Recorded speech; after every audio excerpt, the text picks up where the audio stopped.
ProEcuador implementa una metodología de trabajo llamada Ruta ProEcuador para el exportador, para apoyar e incentivar el trabajo de todos los potenciales exportadores y de esta manera internacionalizar sus productos.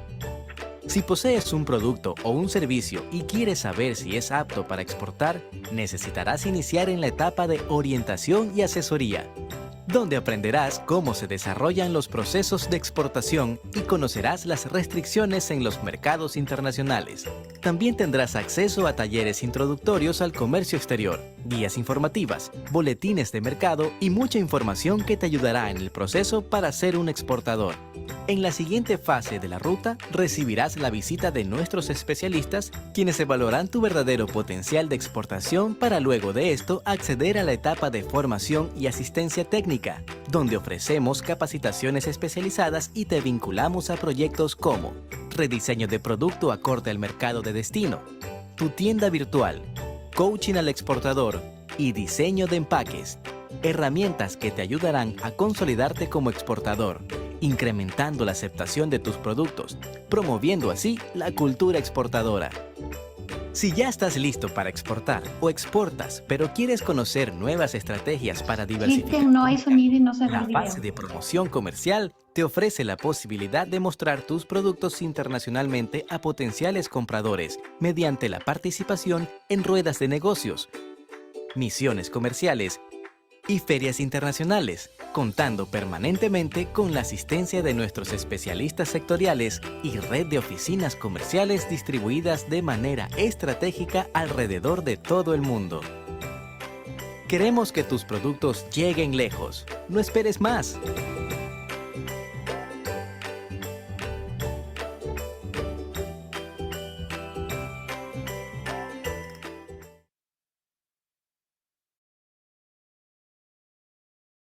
Soy Ana María Gallardo, viceministra de Promoción de Exportaciones e Inversiones.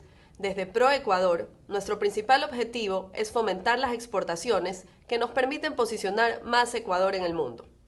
Es por ello que a través de los eventos de formación y capacitación que realiza nuestro viceministerio, contamos con servicios dirigidos a los actores de la economía popular y solidaria, MIPYMES, exportadores, emprendedores, potenciales exportadores y empresarios que pertenecen a la ruta del exportador, donde buscamos impulsar la internacionalización y fortalecer conocimientos en comercio exterior.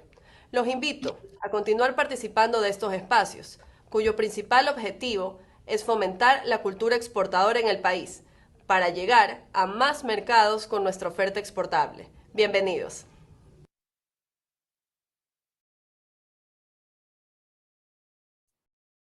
Muy buen día con todos los asistentes. El Ministerio de Producción, Comercio Exterior, Inversiones y Pesca les agradece por participar en la capacitación virtual Sostenibilidad Textil, Oportunidad y Tendencias en el mercado europeo para las exportaciones de productos textiles.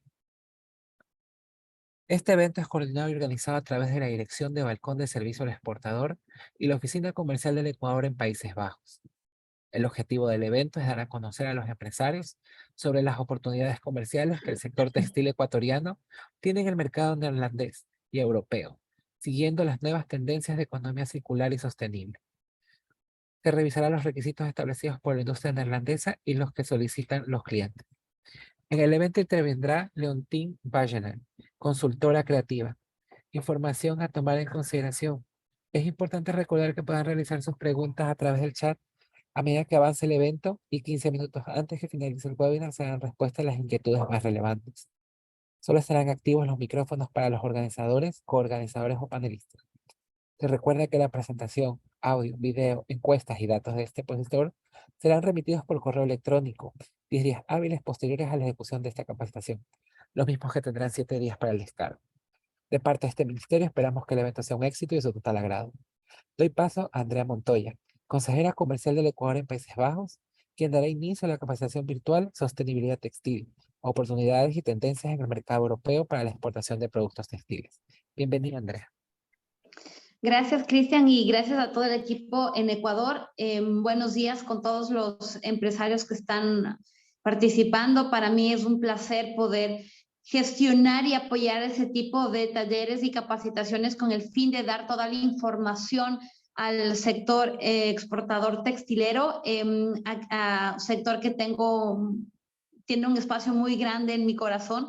Así que hoy tengo el gusto de dar la oportunidad a la experta Leontien Wagenaar en Países Bajos. Es una de las expertas en este país respecto al desarrollo de tendencias en el mundo textil, enfocado en lo que ahorita se está trabajando, se está discutiendo a nivel europeo, que es la sostenibilidad. Es una de las referentes en cuanto a tendencias y oportunidades para hacer negocios y traer productos ecuatorianos, en este caso a Países Bajos, pero que sigan con los requisitos que la industria y que el mercado está imponiendo actualmente a las empresas. Así que, como les comentamos, este taller va a ser en inglés. Leontien, I'm so happy to give you the floor and the welcome to be part of this webinar. Thanks again for your willing to share with us all this information and really valuable information. And yeah, the floor is yours. Thank you so much. Share my screen. Perfect. Okay. Buenos días a todos. I will continue in English.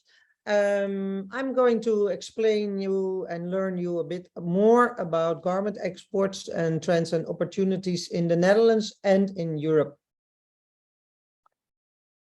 So, export opportunities for Ecuador. There are few things going on. So the world of fashion is constantly changing. Even nowadays, we're facing quite tough times with a war here in Europe, with some energy crisis, but still we need to go move on forward and making the best out of our business, of course. So first, we shifted our production to the Far East, means also we shifted our knowledge to the Far East on making things. And now we see the need for nearshoring. Speed and data-driven, fast fashion and sustainability all have become super important and will become even more important. So here are opportunities for Ecuador. Advantages for Ecuador regarding the trend towards niche markets, creating something unique, looking for slow fashion, blending arts and crafts in today's fashion trends, regarding sustainability, transparency, collaborate with other Latin American countries, providing a high quality product. For example, wool is very hot at the moment. So these are all good fundamentals to get Ecuador in the market for potential brands and retailers. But how to become competent and competitive exporter? So we're going to the next slide. The technique is not working somehow. I don't know what this is about. Probably if you... Yeah, we're there. I don't know. Yeah, we're there. I don't know what happened, but we're here. Yeah, so today, when an industry experiences transition, the whole supply chain changes with it. So as you can see on the image on the right side, it affects design. It needs that you need to customize design. It affects buyer requirements, material sourcing, and supplier frames. Supplier frame is needed, actually. I will explain you later on the supplier chain and frame. So the suppliers and brands need to reflect on their capabilities and adapt to new developments in their target markets. Yeah, meaning if you need to become more sustainable and, for example, using eco-dyeing, your supplier is not able to do that. Either you help your supplier with that, how to do, or you need to look for other suppliers. Sorry, I forgot. So what you can see on the right-hand side, the image, it shows raw materials, then design and produce, then the use. So we have some new business models here. So use can be rented, either reuse your fashion garments and bring it to a vintage store.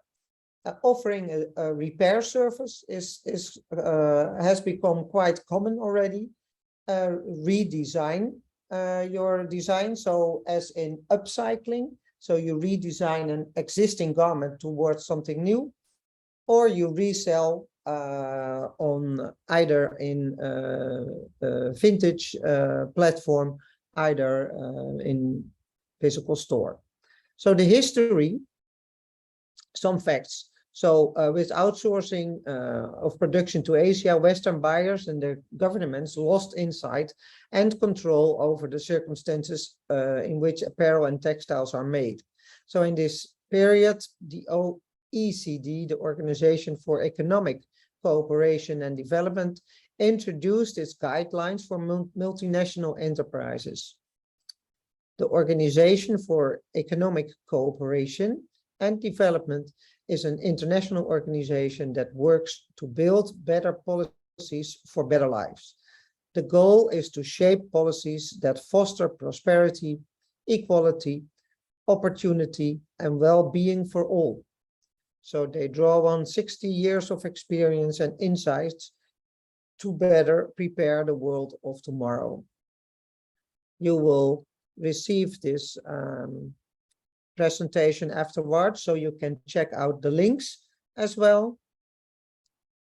So then, a set of recommendations on how companies should behave ethically when doing business in an international context. So we do see it as a very positive trend. Of course, in Western Europe, we do feel that we are responsible as well. Shifting your production towards lower cost countries doesn't have to say that we are not responsible for the harm we did. Then shorter, so the shift to fast fashion and shorter lead times. Fast fashion is already going on for a while, but now, as mentioned before, data-driven production is also pretty much popular.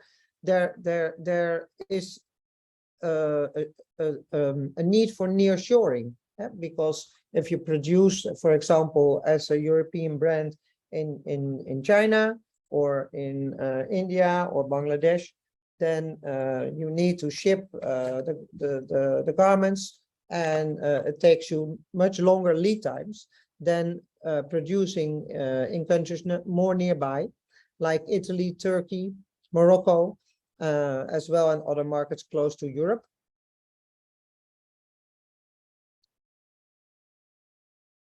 So after the year 2000, consumer safety came into focus in Europe. So along with the protection of workers and environment during the production, new mandatory legal requirements concerning product safety and the use of chemicals, such as REACH, were introduced. Social compliance initiatives were started, including ETI. I will send you the link as well. REP, Worldwide Responsible Accredited Production, and GOTS, Global Organic Textile Standard, plus ecology and social responsibility. Here they are. CEDEX vision to drive organizations globally to improve the lives of the people they impact. Today, CEDEX and their members impact the lives of 33 million people globally. So all this is gaining popularity among European buyers who added these terms and conditions to their businesses. Greenpeace started Detox My Fashion campaign and leading the roadmap to zero already a while ago. And of course, at the 11th, we are now in the 11th hour. So all kinds of new laws and regulations are coming in from Europe. But what we do see as well today, that suppliers are also behaving different. So suppliers are also offering a design service, for example. A factory becomes one-stop fashion solution, from sketch to warehouse. And another link for a company, from a company I work with. Today, we experience that buyers get more and more inspiration from the showrooms of the factories themselves. So the better these collections are, the better the sales. Factories also create the opportunity to have their own collection to sell, which can be an opportunity as well. So you either offer online or in physical shops. And we have experienced that in China and in Pakistan for the last 10 years. So as a supplier, you need to focus on your unique selling points regarding the opportunities. So as a supplier and manufacturer, you can easily start selling your own fashion collections, either online, but 3D animated in physical shops, or in physical shops, but 3D animated is also becoming very much popular. And for the ones who are on Instagram, you can face a few brands already who are showing their collections in 3D animations. The sustainable transition. So EU countries, including the Netherlands, including the UK, France, introduced laws forcing large companies to investigate, prevent, and remediate human rights violations and environmental pollution in their supply chains. So the European Union is planning to introduce similar legal measures for all European corporations. So the ambition is to remake Europe into the first climate neutral continent by 2050. Europe is trying to achieve this goal not only through legislation, but also by making huge investments in clean technologies and developing new business models. Producer responsibility means that producer or importers are at least partly responsible for managing the waste caused by the products that they have brought into the market or planning to.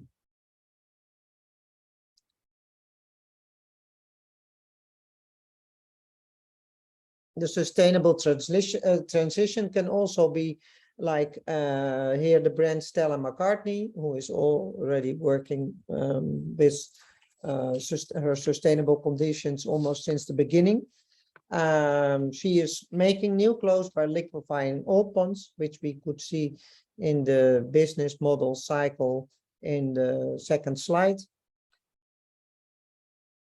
Other brands, they say like Samsung, which is a Danish brand, or Swedish.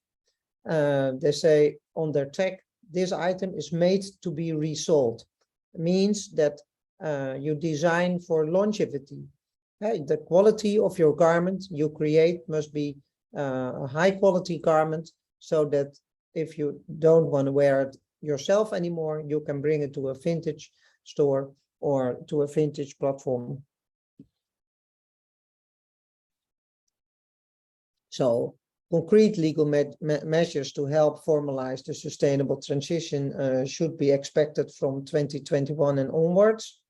So among other things, by imposing tax on exports to the EU from countries that do not impose a carbon constraint on their industries. The extended producer responsibility, the EPR, meaning making companies financially responsible for the environmental costs of textiles during their life cycle, and the right to repair for consumers.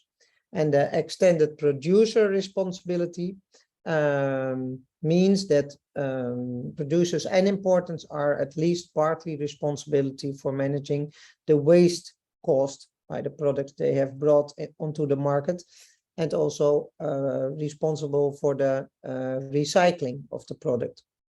This is per 2023.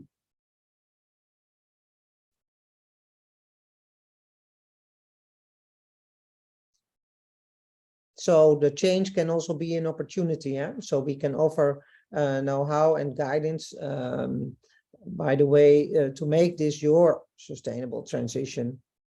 So companies that are able to meet and exceed tomorrow's sustainable requirements will have a huge competitive advantage and reap the benefits of the sustainable transition. And a picture of extended producer responsibility, what it means.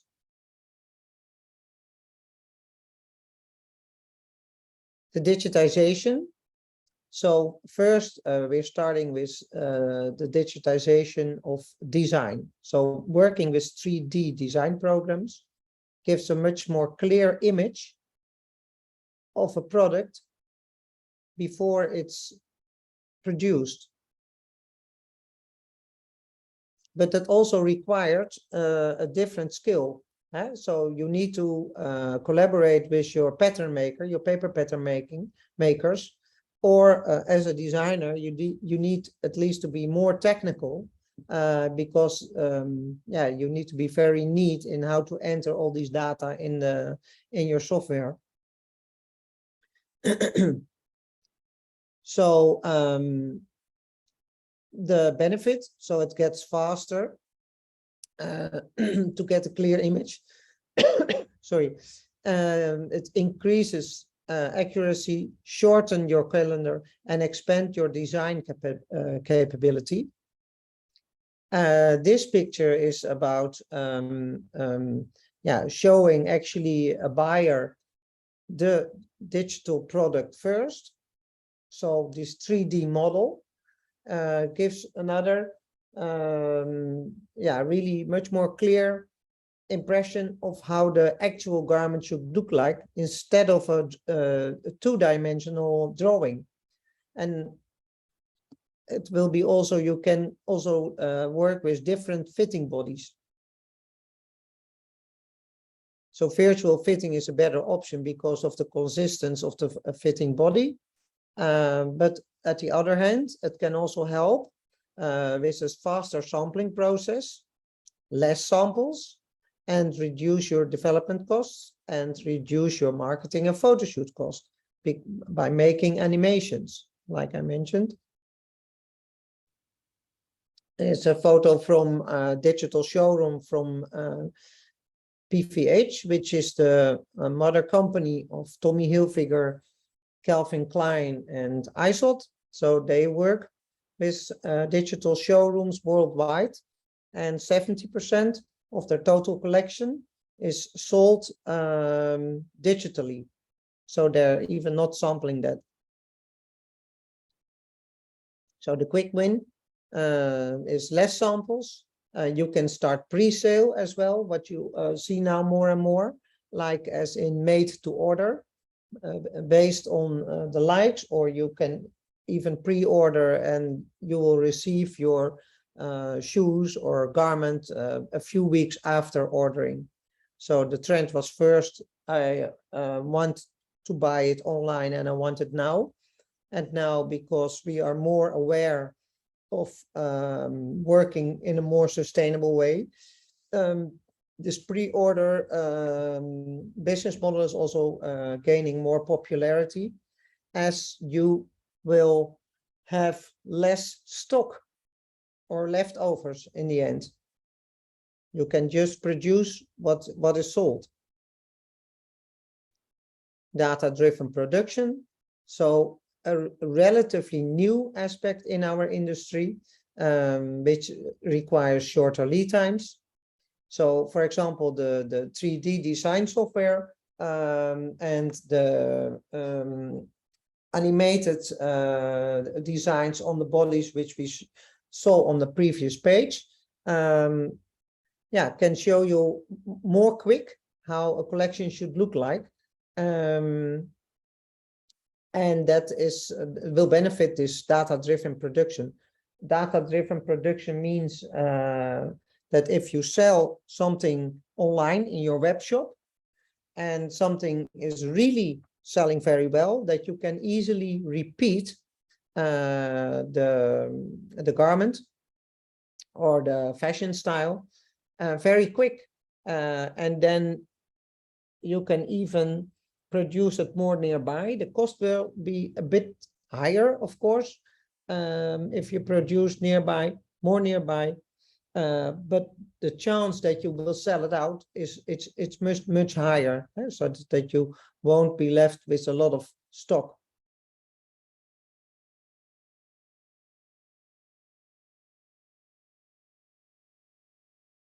Okay, about circularity. So waste prevention during production. An important aspect of the circular economy is the waste prevention. Yeah, here your factory can save money on the long term and will lead definitely towards return of investment in the future. So if you see this R ladder here, manufacturers can minimize cutting waste, for example, by improving the efficiency of material use. Non-avoidable cutting waste should be repurposed by choosing strategies higher up the R ladder. And cuttings are ideally used as recycled content in new yarns and fabrics, or as non-woven materials, which can be used in the building industry, for example. Then if you look at that R ladder on the left side, so the higher you become on your R ladder, the better it is. So the efficient use of materials and increase a product lifestyle, like mentioned, that you design higher quality products and design for longevity, or you upcycle a used garment, so you make a new design out of an existing second-hand product. The right to repair belongs to that, and but you can also smart design, yeah, with either more sustainable materials. So we do see a lot of new natural ingredients which can, for example, replace cotton, such as hemp, but also nettle is something which is used for denim at the moment. And all these, or food waste, so out of pineapple fiber or banana fiber, they create, yeah, you can add that or replace that for cotton, and it is 100% biodegradable.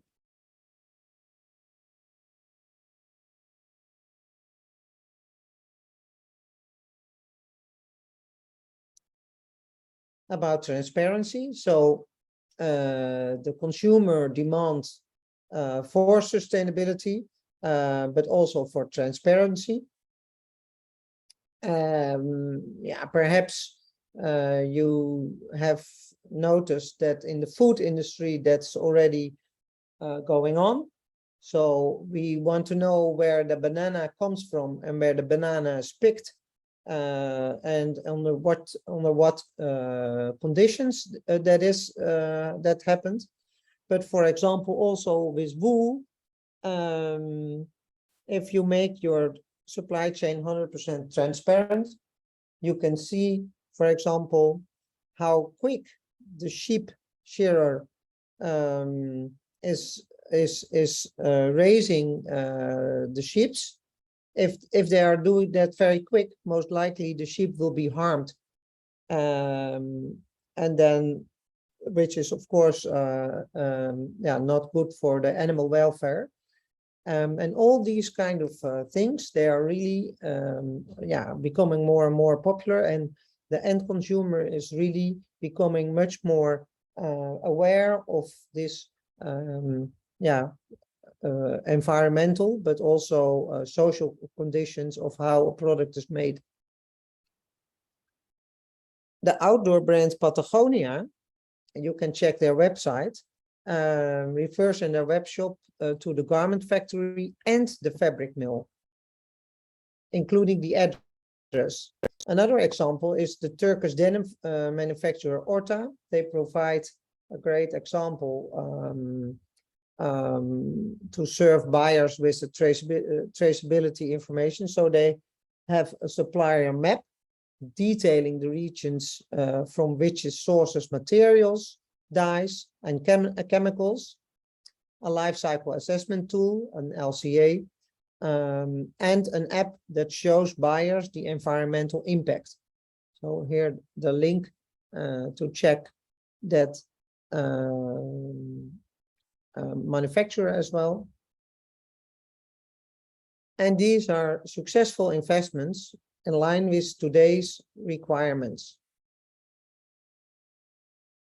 And then transparency tools. I have an example, found an example of a company which designed the software for that. The company is called TextTracer. In this case, it's a Dutch company, but there will be more, of course, international ones.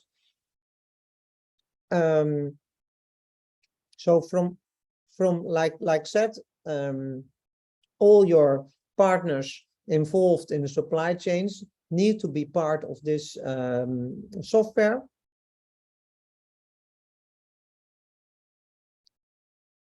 You have, for example, a real-time and verified contact with your supplier and where your product is. Does it need to be approved, or what is the situation of the product? You can simply see it on your dashboard or in your app on your smartphone. It gives insights to stakeholders, from regulator to consumer. These are verified data, and it's also based on blockchain. So collect step-by-step supply chain data and notarize this data on the blockchain. The authenticity, so uploaded data has a time and geostamp to confirm the authenticity. And there's an interaction also involved, of course, otherwise, yeah, it should be more useless, let's say. It reduces workloads and miscommunications. Yeah, you upload and digitally sign compliance documents for code of conduct. From GOTS to Fairware Foundations, you can add your sustainable certificates and social audits in the software. The footprint data and the LCAs with partners such as Be Aware Score. And at the end, the consumer got transparency, for example, by scanning a QR code on a selling ticket. But like you can also see on the web shop from Patagonia, which leads you to the manufacturer of the garment, with including the address. Another thing, by doing export, comes with cultural differences. So this is the Lewis model, how to point out, let's say, different countries and their behavior. So the blue are the linear, active, the cool, factual, decisive planners, and like the Netherlands, Scandinavia, UK. Red are the multi-active, warm, emotional, loquacious, and impulsive countries, where Ecuador is not in this picture, but let's say they are with Colombia and Peru, Bolivia, And then the yellow ones, the more Asian countries, reactive, cautious, amiable, accommodating, compromiser, good listeners.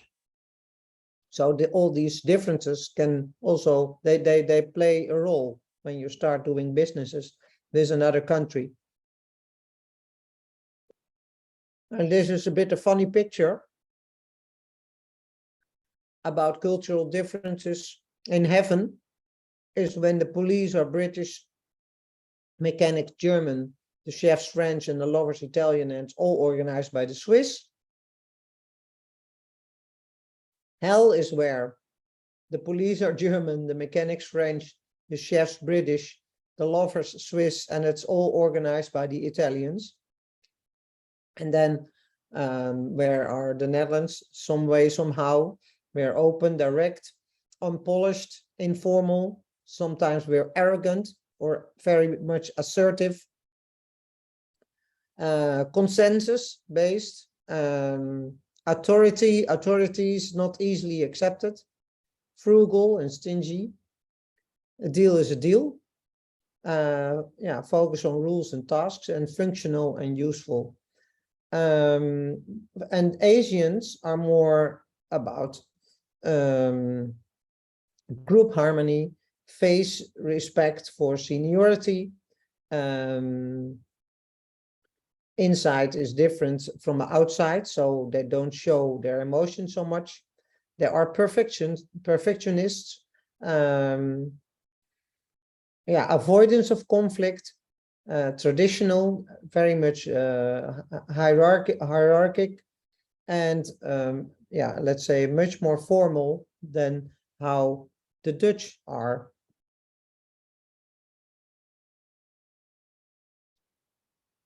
Now then, the future objectives. Manufacturing, there's a trend towards nearshoring.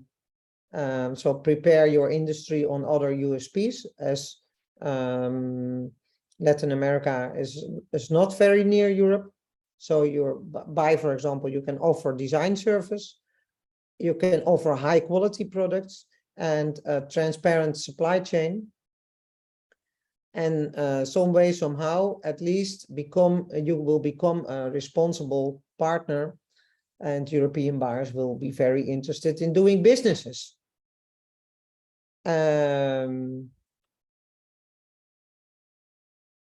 So this is a journey together to elevate our industry towards a higher and more sustainable level. You can also collaborate with other Latin American countries to provide complete products. Perhaps you have the wool and you can make the yarn, and in Colombia or Mexico they can make the garments. Or you have a brand already and you are going to exporting your brand. But then you always either as a manufacturer, either as a brand owner, you should research the market first on rules and regulations. And I've mentioned a few in this presentation.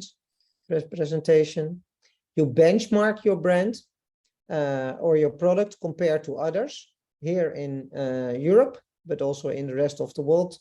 For example, if you're exporting already to the US, then it will be interesting to start doing a benchmark. Benchmark your company first compared to others, and then I can help you with making a benchmark research for Europe. Create an attractive product portfolio and price strategy. So creating the right product with the right price. Let's say a product design what is based on European fashion trends. I can also help with that, by the way, because this is one of my services I deliver already for 35 years and a bit longer.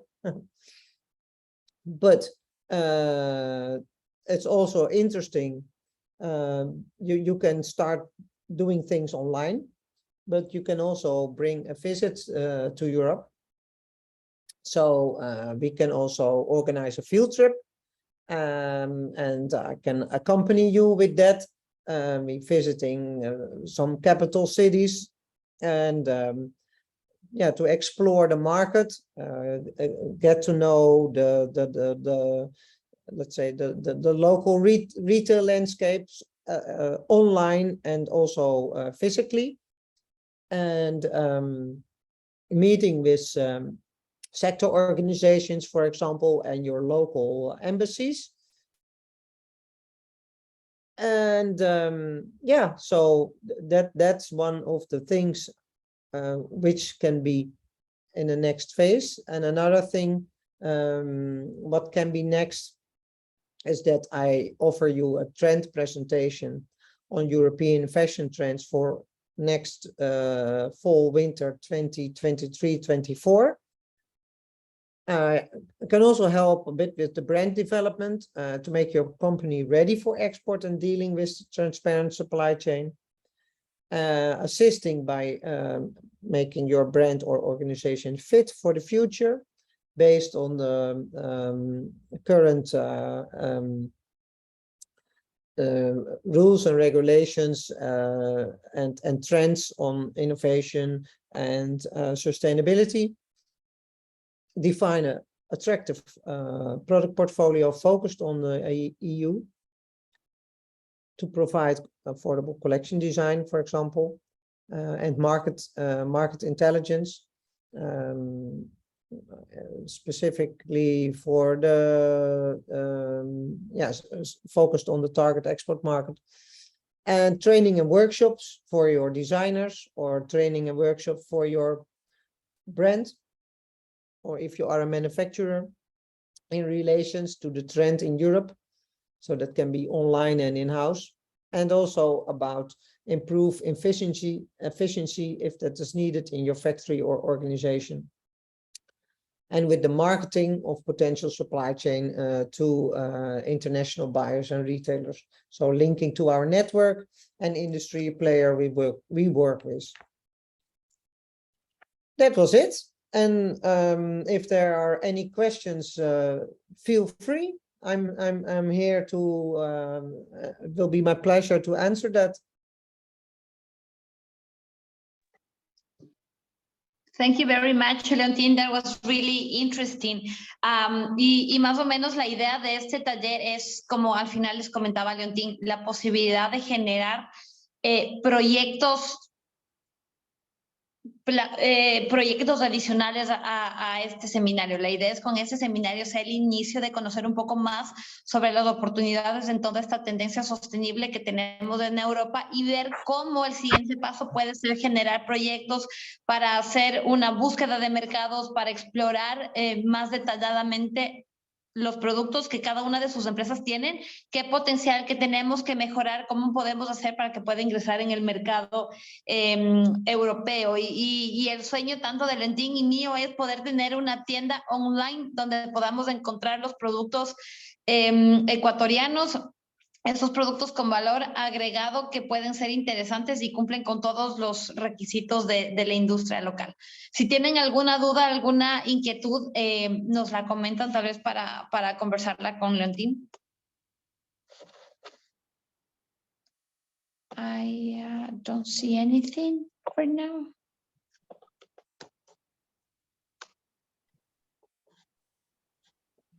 Oh, I see something in the chat.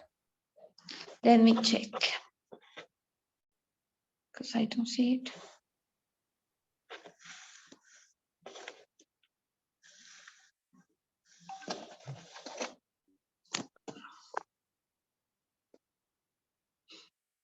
I have a direct message from someone. He asked, any consumer digital apps that can try close on digitally. Here, actually in Europe, I'm not familiar with, but I experienced it in China, that I have this these applications.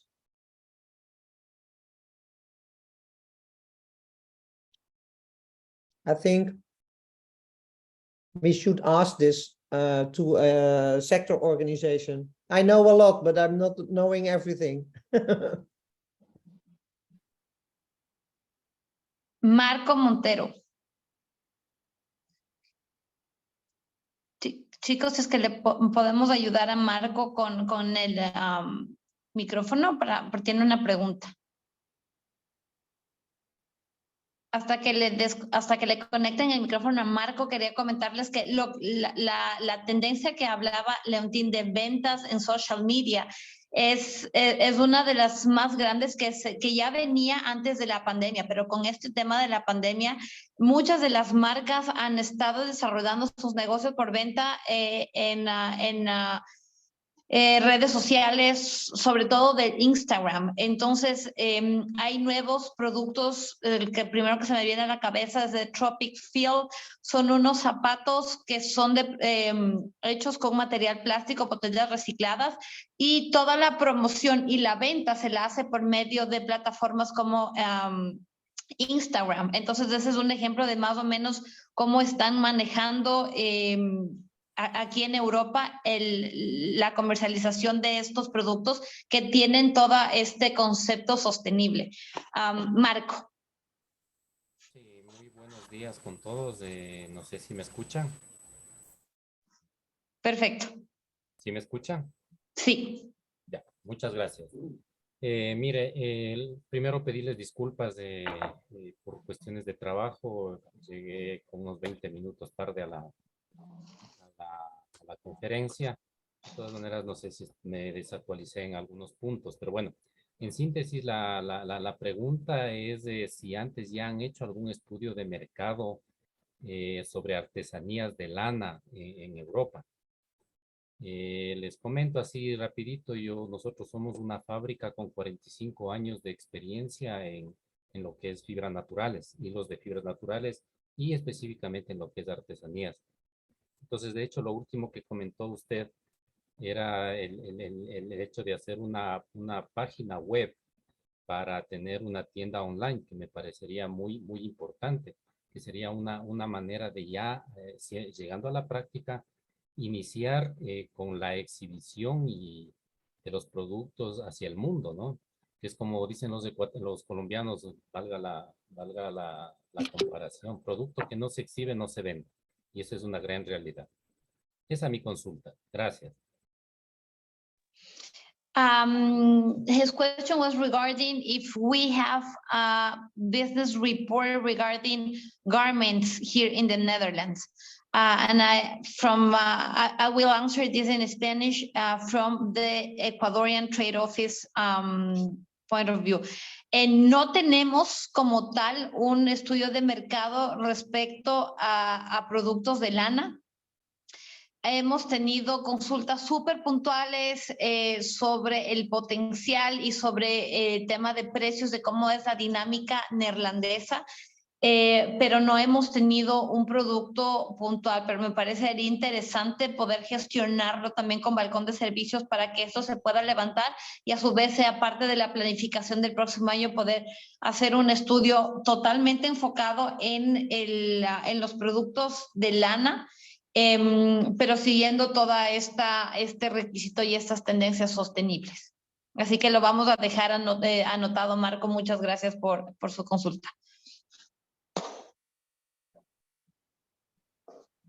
No sé si hay más preguntas, tal vez. Maybe it's interesting to mention that I was in Colombia in March and faced, over there during my trip, a lot of interesting products which were developed, for example, by indigenous people, beautiful crafted bags, which is maybe can be seen as niche, but well, it can be a very interesting niche. And if you and sometimes even with some small adjustments, if that's needed, you can transform these kind of products in a very high fashionable product. Yeah. And fashion doesn't mean that it's within 1 year out of fashion, especially when it's about a high quality product. You know, the longer you can use a beautiful coat or a beautiful sweater, poncho, yeah, the better it is. Yeah. You know? So the opposite trend from fast fashion is slow fashion and high quality. And that's what I experienced there with a typically, yeah, was an interesting signature, which yeah, not everything will be suitable for the European market, but at least a lot of products are suitable. And for the wool export, it can also be very interesting. It is not only about fashion, it's also about interior textiles, for example, accessories, hats.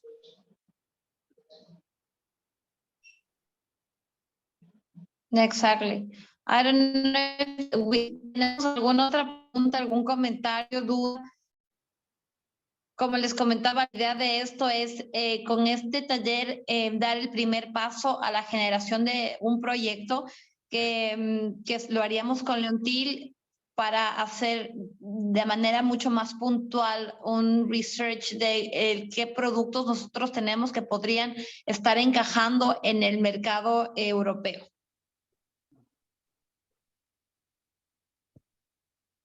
Listo. Si no hay más preguntas, agradezco. Muchísimas gracias a Leontín, muchísimas gracias a ti, Andrea, y a todos los participantes por haberse conectado a este webinar.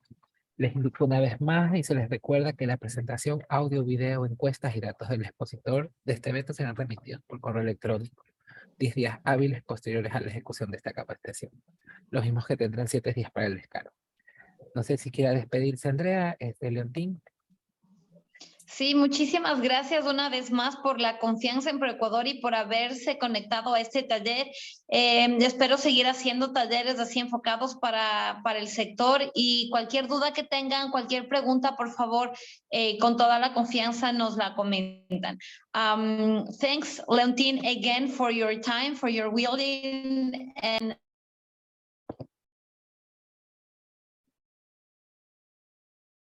You're very welcome. All of a sudden you're on mute. I don't know what and why. It was my pleasure. Yeah, now you're unmuted. It was my pleasure. Yeah. So I was telling that, thank you very much, and I hope that is the first time but not the last. So let's see, keep on working so we can bring more Ecuadorian products to the Netherlands. Yes, that's the goal. Yeah, super. We are in for something new. Exactly. Yeah. And I think that this is the moment actually to take this opportunity and to bring something more of Ecuador to the Netherlands. Yeah. Okay. Super. Thank you very much. So Have see a you nice soon. day. See you soon y buen día a todos. Gracias. Gracias, hasta luego, bye. Bye bye. Hasta luego.